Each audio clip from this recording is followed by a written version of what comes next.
குடுத்தனத்துக்காக கூட்டிக்கிட்டு போகிற சோழனுக்கு நிலா வந்து 2 அடி கொடுத்தாங்கன்னா நல்லா இருக்குன்னு நினைக்கிறவங்க நம்ம வீடியோவை லைக் பண்ணிவிட்டு நம்ம சேனல் இன்னும் சப்ஸ்கிரைப் பண்ணாதவங்க சப்ஸ்கிரைப் பண்ணிக்கோங்க. பாண்டியும் பாவம் சோழனுக்கு என்னென்னவெல்லாம் ஹெல்ப் பண்ணணுமோ தன்னால் முடிஞ்ச ஹெல்ப்பெல்லாம் பண்ணுறான். ஆனால் சோழன் வந்து 30,000 வீட்டுக்கு அட்வான்ஸ் பத்தலைன்னா நீயும் அண்ணனும் கொடுடான்னு கேட்குறதெல்லாம் ரொம்ப டூ மச் தான். ஆனால் பாண்டியா இருக்க போய் அதெல்லாம் பொறுமையாக பதில் சொல்லிகிட்டு இருக்கான். இதுவே சோழனாக இருந்தால் டே முடியாது போடா, முடிஞ்சா போயிருடா, இல்லைன்னா இருந்துக்கோடா அப்படின்னு பதில் சொல்லியிருப்பாங்க. சரி திட்டாத நான் நிலாவை கூட்டிகிட்டு வந்துட்டேன், அப்புறம் உங்கள்கிட்ட பேசிக்கிறேன் அப்படின்னு சொல்லிட்டு தன்னோட ஓனர்கிட்ட எப்படியாவது அட்வான்ஸ் பணம் வாங்கிடலான்னு சொல்லிட்டு சோழன் போய் தன்னோட ஓனர்கிட்ட பேசிகிட்டு இருக்காங்க. அப்போது ஓனர் சொல்கிறாரு, டே சோழா, உனக்கு நான் ஏகப்பட்ட ஹெல்ப் பண்ணிட்டேன்டா. உன் கல்யாணத்திலிருந்து நீ ஹனிமூன் போகிறதுலேருந்து எல்லாமே ஹெல்ப் பண்ணியிருக்கிறேன்டா சோழா. இவ்வளோ லீவெல்லாம் எந்த ஓனருமே கொடுக்க மாட்டாங்க. என்ன உன் மேலே கொஞ்சம் பாசம் வச்சு தொலைச்சிட்டேன், அதனால இவ்வளோ பண்ணியிருக்கிறேன். இனிமேலும் வந்து 5 லட்சம் கொடு 2 லட்சம் கொடுன்னா உன்னை வேலை விட்டு தூக்கிடுவேன், ஓடி போயிடுடா டேய் அப்படிங்கிறாங்க.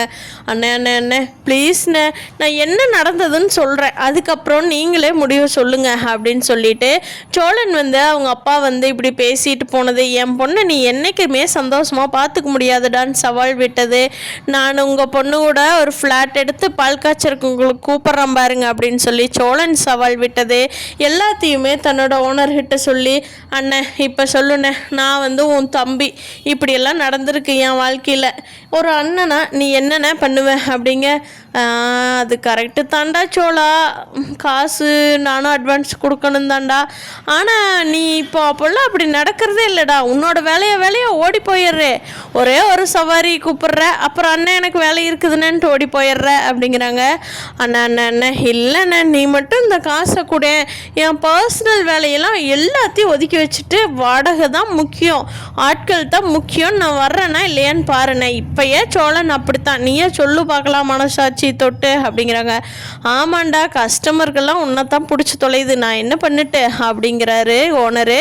அப்போ சோழன் இருந்துட்டானே, என்ன ப்ளீஸ்ண்ணே, மாதம் கொஞ்சம் கொஞ்சமாக பிடிச்சிக்கோண்ணே என் சம்பளத்திலிருந்து, அப்புறமா நீ சொல்கிற கடனை 5-6 மாதத்துலேயே கட்டிடுவேண்ணே அப்படிங்கிறாங்க. ஏண்டா நான் சம்பளத்தையும் பிடிச்சிக்கிட்டா நீ அங்கே எப்பட்றா வாடகை கொடுப்ப அப்படிங்கிறாங்க ஓனரு.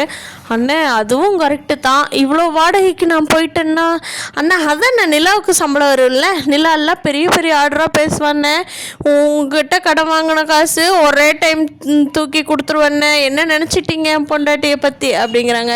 டேய் இப்போ நான் உன்னை வேலைக்கு சேர்த்துனதே உன் பொண்டாட்டினால தான்டா, உன்னை நம்பியெல்லாம் இல்லை அப்படின்னு சொல்லுவோம்.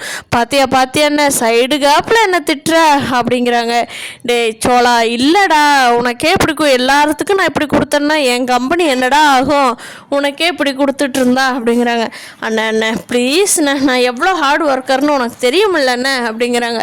சரி கொடுக்குறேன், நீயே அந்த பொண்ணை கூட்டிகிட்டு போய் வீட்டை பார்த்துட்டு அந்த பொண்ணோட வா, நான் உனக்கு தர்றேன் அப்படிங்கும். அண்ணன் ரொம்ப நன்றிண்ணே, இன்னண்ணே இன்னும் 2 வடை இருக்குது சேர்த்து சாப்பிடுண்ணே, ஜமாயிண்ணே அப்படின்னு சொல்லிட்டு நான் போய் நிலா கூட்டிகிட்டு போய் காட்டிட்டு வந்துடுறேண்ணே அப்படிங்கிறாங்க. டேய் இன்னைக்கு பார்ட்டி இருக்குது, போனதே டக்குன்னு வா, 1 மணிக்கு வரேன்ட்டு இருக்கிறாங்க சவாரி போகிறக்கு. அண்ணன் 1 மணி என்னென்ன 12:30 இந்த சோழன் வந்து நிற்பான்னு அப்படின்னு சொல்லிட்டு சோழன் ஓடி போயிடுறாங்க சந்தோஷமாக.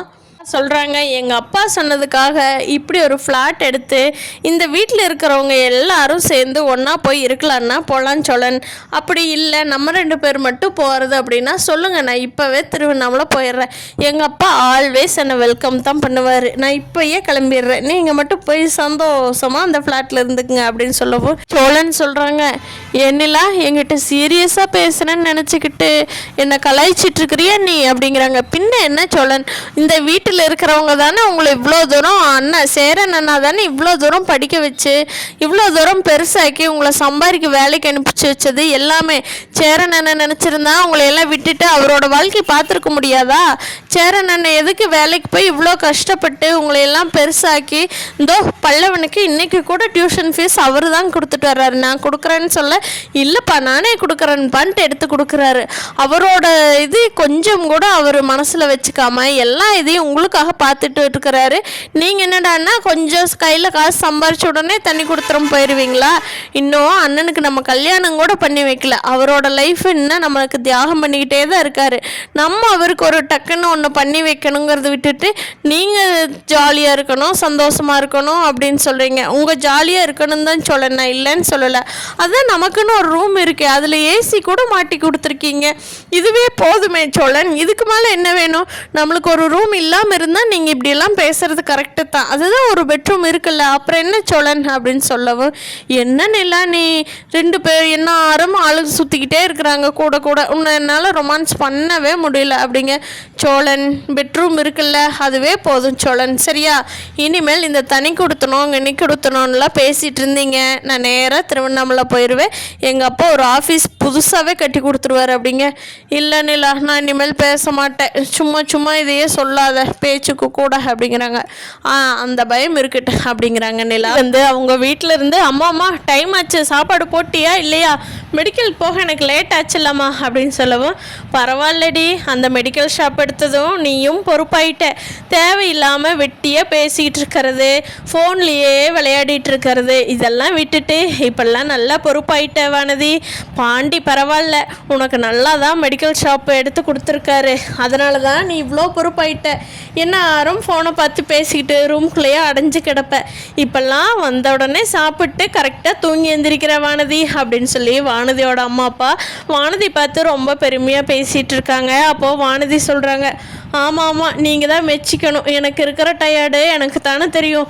என் வயசு பசங்கள்லாம் எவ்வளோ ஜாலியாக இருக்காங்க தெரியுமா, நான் தான் மெடிக்கலு கடனுன்னு சொல்லி ஓடிக்கிட்டு இருக்கிறேன் அப்படிங்கிறாங்க. அதுக்கு வானதியோட அப்பா சொல்கிறாங்க, இங்கே பார் வானதி, உனக்கெல்லாம் இப்படி ஒரு கடை கிடச்சது உண்மையிலேயே கொடுத்து வச்சுருக்கணும். நீ அதை மட்டும் பார்த்தீனாவே போதும் வானதி, சீக்கிரமாக கடனை கட்டிட்டு நீயும் சம்பாதிக்க ஆரம்பிச்சிருவ வானதி அப்படிங்கிறாங்க. அப்படி தான் நைனா நானும் நினச்சி ஓடிக்கிட்டு இருக்கிறேன் அப்படிங்கிறாங்க. இங்கே பார் வானதி, உங்கள் அண்ணன் தான் வெட்டியாக போயிட்டா, நீயாவது நல்லா சம்பாதிக்கணும். சே, பாண்டிய நாங்களா வேண்டான்னு சொன்னோம், இப்போ நினச்சா அப்படி ஒரு நல்ல பையனை போய் நாங்கள் எத்தனை நாள் வேண்டான்னு சொல்லி கூட சண்டை கட்டிருக்கிறோன்னு எங்களுக்கே கஷ்டமாக இருக்குது அப்படின்னு சொல்லி வானதியோட அம்மா அப்பாலாம் வானதி சொல்கிறாங்க. சரி ஏனைண்ணா, என்னை ஆட்டோவில் கொண்டுட்டு வந்து விடுறியா மெடிக்கல் ஷாப்புக்கு, கால்லாம் வலிக்குது நைனா அப்படிங்கிறாங்க. அப்படியே வானதி, நீ சொல்லியிருக்கலாம்ல, நானே வந்து கூட்டிகிட்டு வந்துடுவேன், தூரமாக சவாரி போயிட்டேன்னா தான் முடியாது, இல்லைனா கொண்டுட்டு வந்து நானே கூட்டிகிட்டு வந்துடுவேன்ல வானதி அப்படின்னு சொல்லவும், சரி நைனா இப்போ கொண்டுட்டு வந்து விட்டுறியா, இல்லைனா பாண்டி தான் கூப்பிடணும் அப்படிங்கிறாங்க. வேண்டாம் அந்த தம்பியை ரொம்ப தொந்தரவு பண்ணாத, பாவம் அந்த தம்பியை உனக்காகத்தானே எல்லாமே பண்ணிகிட்ருக்குது அப்படின்னு சொல்லிட்டு ஆட்டோவில் வானதி கூட்டிகிட்டு போய் அங்கே விடுறாரு மெடிக்கல் ஷாப் முன்னாடி. அங்கே பார்த்தா ஒரு ஸ்கூட்டி நின்றுட்டுருக்கு, ஆனால் உள்ளே யாரையுமே காணா. பார்த்தா பாண்டியும் செல்வம் தான் மெடிக்கல் ஷாப்புக்குள்ளே இருக்காங்க. யாருடா ஸ்கூட்டி கடை முன்னாடி வரைக்கும் கொண்டுட்டு வந்து நிறுத்தினது அப்படின்னு சொல்லிட்டு பார்த்துட்ருக்காங்க. அப்போ பார்த்தா பாண்டி தான், வானதி கங்க்ராச்சுலேஷன்ஸ், இந்த உன்னோட ஸ்கூட்டி அப்படின்னு சொல்லி சாவியை கொடுக்குறாரு. அதை பார்த்த வானதிக்கு பயங்கர சந்தோஷம். டேய் என்னடா பாண்டி, நேற்று தானே ஸ்கூட்டி வேணும்னு சொல்லியிருந்தேன், நீ அதுக்குள்ளே வாங்கிட்டு வந்துட்ட, எப்பட்றா கிடச்சிது, உனக்கு ஏது பணம் அப்படிங்கிறாங்க. இல்லை வானதி, நான் பணமெல்லாம் கொடுக்கல, என் கடைக்கு நேற்று தான் ஒருத்தர் கொண்டுட்டு வந்தார், உங்களோட பேசிட்டு போன உடனே, பாண்டி இதை விற்று கொடுத்துரு பாண்டி, என் பொண்ணுக்காக வாங்கினது, என் பொண்ணும் வெளிநாடு போயிட்டா, இப்போ தான் நானும் ஒரு புது ஸ்கூட்டி வாங்கினேன், அதனால் இந்த ஸ்கூட்டி சும்மா போட்டிருந்தாலும் வேஸ்ட்டாக போயிடும் பாண்டி, அதனால் யாருக்காவது உபயோகப்படட்டும், எவ்வளோ விலைக்கு போனாலும் பரவாயில்லன்னு சொல்லி எனக்கு கொடுத்துட்டாரு, நானே வச்சுக்கட்டுமாங்க சார்னு கேட்டேன். வச்சுக்கோ பாண்டி, உனக்கு நான் இன்னொரு 5000 ரூபா குறைச்சே தர்றேன், நீ வச்சுக்கோ அப்படின்னு சொல்லிட்டு நீ பணத்தை கூட மெதுவாக கொடுன்னு சொல்லி சாவி என்கிட்ட அப்போவே கொடுத்துட்டு போயிட்டார் வானதி, நான் உனக்காகத்தான் வாங்கிட்டு வந்துட்டேன் அப்படிங்கிறாங்க. ஐயோ பாண்டி, சே வேறு லெவல் பாண்டி, இப்போல்லாம் நீ எனக்கு இப்போ தாண்டா தெரியுது, நான் வெட்டியாக இருக்க வரைக்கும் நீயும் எனக்கு எதுவும் பண்ணலை, எல்லாம் பயங்கரமாக அசத்திரியாடா பாண்டி அப்படின்னு சொல்லி பாண்டியா யார் இருக்கிறாங்கன்னு கூட பார்க்காம அப்படியே கட்டி பிடிச்சி முத்தம் கொடுக்குறாங்க வானதி. நம்ம சேனலை லைக் பண்ணிவிட்டு இன்னும் சப்ஸ்கிரைப் பண்ணாதவங்க சப்ஸ்கிரைப் பண்ணிக்கோங்க. நீங்கள் என்ன நினைக்கிறீங்கன்னு கமெண்ட் பண்ணுங்கள்.